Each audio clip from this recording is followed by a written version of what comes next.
Hey there, this is Dr. Joanna with Earth to Spirit, and I wanted to talk just a little bit today about sleep and sleep quality and a little bit of what I do to ensure that I'm getting good sleep and what I do in the event that I'm having more trouble with it.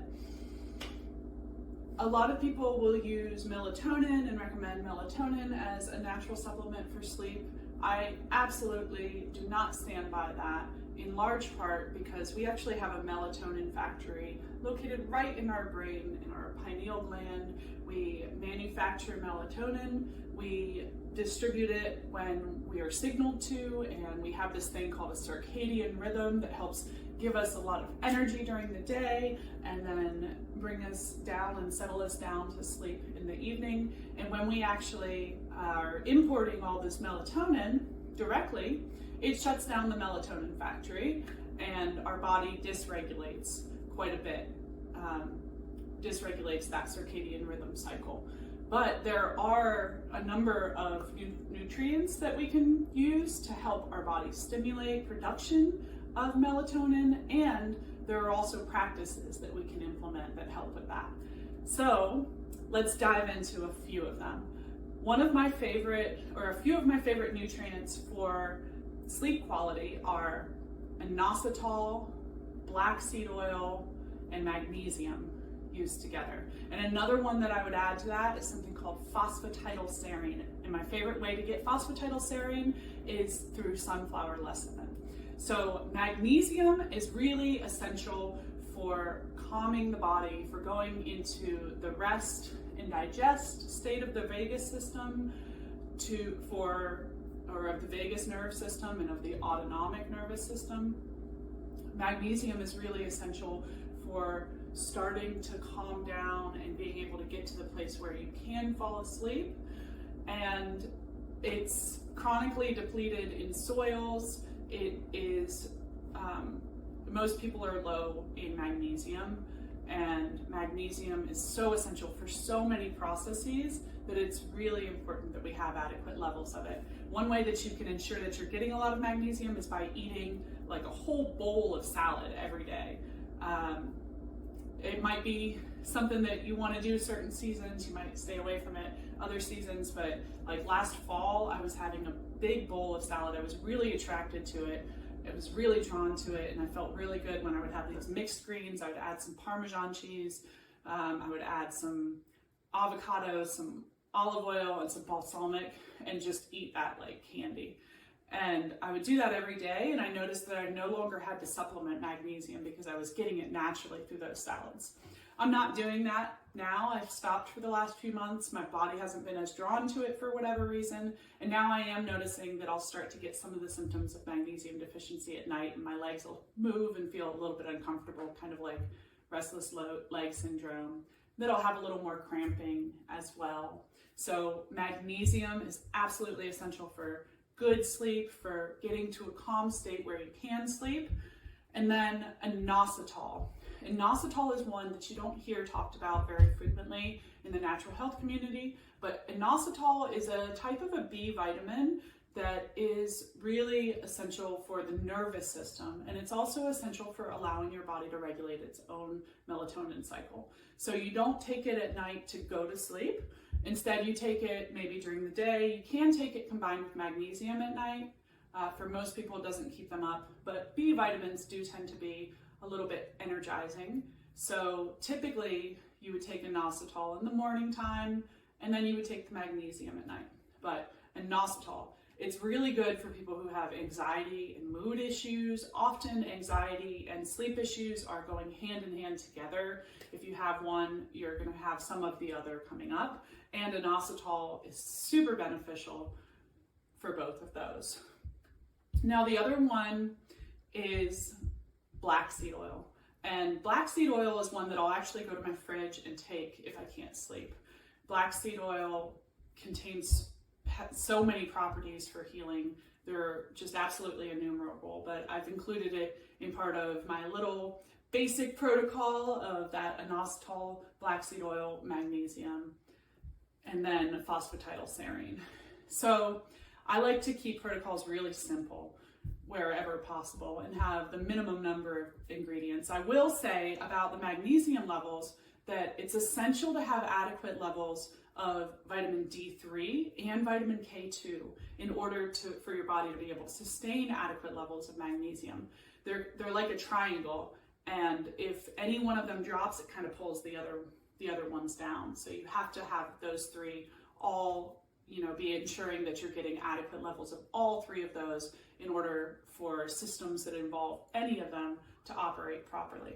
So adding in a little bit of vitamin D3 or making sure that you're getting some sunlight for the natural production of it, and then some vitamin K2 as well can be really important.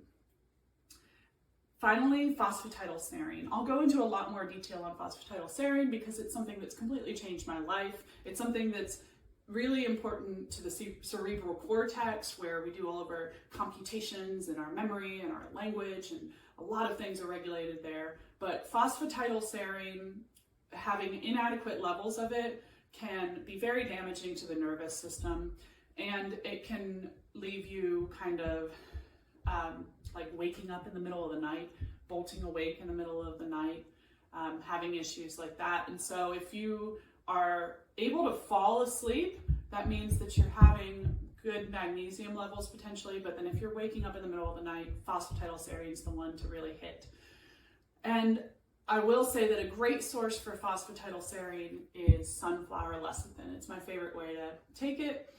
Eggs also have some in them, in the yolk, and then like the brains, because brains have huge quantities of phosphatidylserine. The original supplements for phosphatidylserine were actually from cows' brains, but I like to work with sunflower lecithin more often, certainly. Now, I will also say that what helps me go to sleep at night is like coming into a calm state, going outside and watching it get dark is like kind of puts me in a place. That's actually what's supposed to stimulate our production of melatonin. If I'm outside when it goes from light to dark, I almost feel like a drip of melatonin coming into my body from up top. And that melatonin, like I feel it hit me. I feel myself get really tired after the sun goes down if I expose myself to that transition outside from light to dark.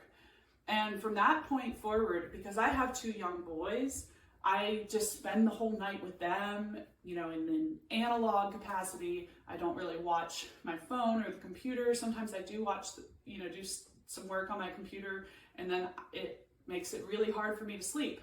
But on the nights when I have that analog time with them, I call it special time, when the sun goes down.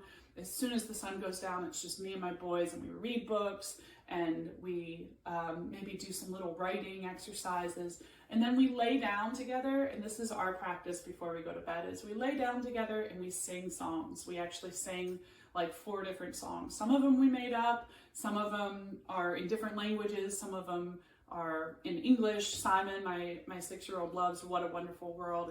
He says it's not his favorite song, but he doesn't have a more favorite song than it. He's just leaving space in his life for adopting his favorite song later, apparently. But that's the song that he always wants to sing. So we sing What a Wonderful World together. We sing these other things together.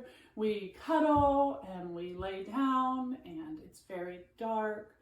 And I am almost always in an extremely restful state after that. So one of those things about song is that song activates the nervous system and activates the vagus nerve, and can help us go into a space where we can more fluidly move between that rest and digest and that excitable state, where we go into a flow state where we can access the benefits of both of them and access whatever's more appropriate in that moment. And so having those songs, otherwise you can do it through breath, you can do it through prayer, but that's our ritual, and it's really restful and really settling for my system. And in the times when I have had issues with sleeping, I just go down to the fridge and I take cherry juice and black seed oil. And black seed oil doesn't taste very good by the spoonful. Some people get capsules, but but I take it anyway. I take it by the spoonful. And then cherry juice has a natural melatonin content in it, and it's not, so huge and artificially high that it's going to mess with your system to a great degree.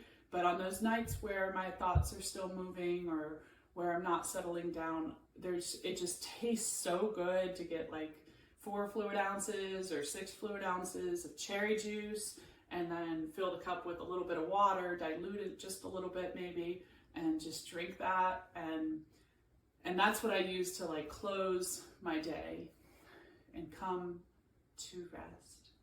So I hope that little formula of the black seed oil, inositol, magnesium, phosphatidylserine, and then the pro tip with that cherry juice and with the song work and with the sun going down, I hope that can integrate into your life as well. And if you're thinking about doing melatonin supplementation, I understand taking it for a day or two when you travel. Like if I traveled to Australia, I might take it for 2 days just to totally reset the system. But more likely at this point, I would just sit outside until the sun goes down and then rest and then be up the next day.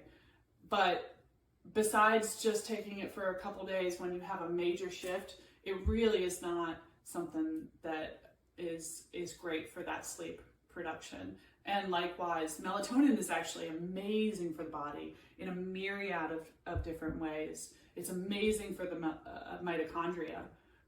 But again, you want to be working with your endogenous, your internal, your natural production of it more than with supplementation. Because if that system is not present and is not acting properly in your body, you're going to have bigger problems. So let's work with that system and give it all the support it needs with that inositol and that magnesium. All right, thank you. I hope you have a beautiful, blessed day.